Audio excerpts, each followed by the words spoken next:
আসসালামু আলাইকুম। TNN TV 24 থেকে সাথে আছি নাফিজ আশরাফ। হেফাজতে ইসলামের যুগ্ম মহাসচিব ধর্মীয় নেতা মাওলানা মামুনুল হক নারী বিষয়ক সংস্কার কমিশনের প্রস্তাব প্রত্যাহার করার দাবি জানিয়ে আগামী 3 মে পর্যন্ত আলটিমেটাম দিয়েছেন।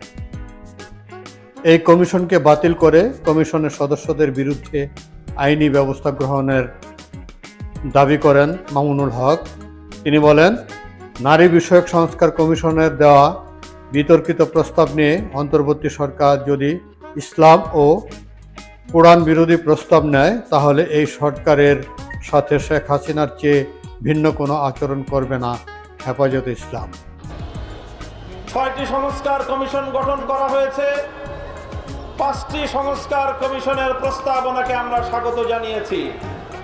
এ দ্বারা স্পষ্ট প্রতীয়মান হয়, হেফাজতে ইসলাম বাংলাদেশ এবং দেশের আলেম সমাজ, ইসলাম প্রিয় জনগণ বাংলাদেশের বর্তমান সংস্কার কার্যক্রমের সবচেয়ে বেশি সহযোগী শক্তি। কিন্তু দুঃখ এবং ভারাক্রান্ত হৃদয় নিয়ে বলতে হয়, বিগত 19শে এপ্রিল নারী বিষয়ক সংস্কার কমিশন যেই প্রস্তাবনা উপস্থাপন করেছে, এটা দেখে আমরা স্বাগত জানাবো তো দূরের কথা, বাংলাদেশের আলেম সমাজ এবং ইসলাম প্রিয় জনতা আমরা স্তম্ভিত হয়ে পড়েছি। আমরা এখনো পর্যন্ত কল্পনা করতে পারছি না, চিন্তা করতে পারছি না যে আগস্ট বিপ্লবের পরবর্তী বাংলাদেশেও এই ধরনের কোরআনের বিরুদ্ধে কটাক্ষকারী কোনো প্রস্তাব রাষ্ট্রীয় পর্যায়ে উত্থাপিত হতে পারে। স্থাপন করেছি, শুধু একটি কথা আমি কোট করছি, এই জঘন্য কমিশন তারা সেখানে বলেছে বাংলাদেশে বিদ্যমান ধর্মীয় উত্তরাধিকার আইন এবং পারিবারিক আইন এটাই নারীর প্রতি বৈষম্যের কারণ। অর্থাৎ ভিন্ন ভাষায় বলতে গেলে তারা বাংলাদেশে নারীর প্রতি বৈষম্যের জন্য কোরআনের আইনকে এবং ইসলামের আইনকে সবচেয়ে বেশি দায়ী বলে সাব্যস্ত করেছে। ডক্টর ইউনূস সাহেবের ভেরিফাইড ফেসবুক পেজ থেকে প্রতিশ্রুতি ব্যক্ত করা হয়েছে, এই নারী কমিশনের প্রস্তাবনাকে, তাদের সুপারিশকে যথা দ্রুত সম্ভব তারা বাস্তবায়ন করার প্রতিজ্ঞা করেছেন।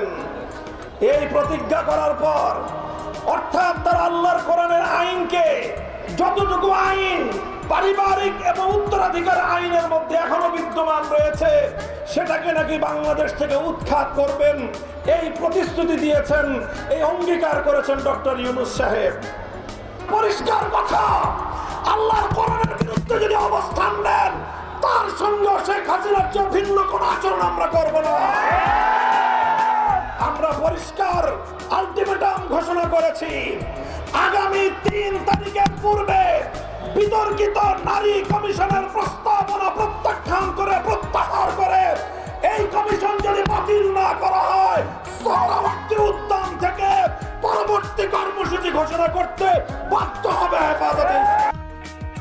হেফাজতে ইসলাম জেলা সভাপতি মনির হোসেন কাশেমির সভাপতিত্বে আরও বক্তব্য রাখেন নায়েবে আমির আহমদ আলী, আব্দুল কাদের, সিনিয়র যুগ্ম মহাসচিব আল হাবিবি, সাংগঠনিক সম্পাদক বশিরুল্লাহ সহ অন্যরা।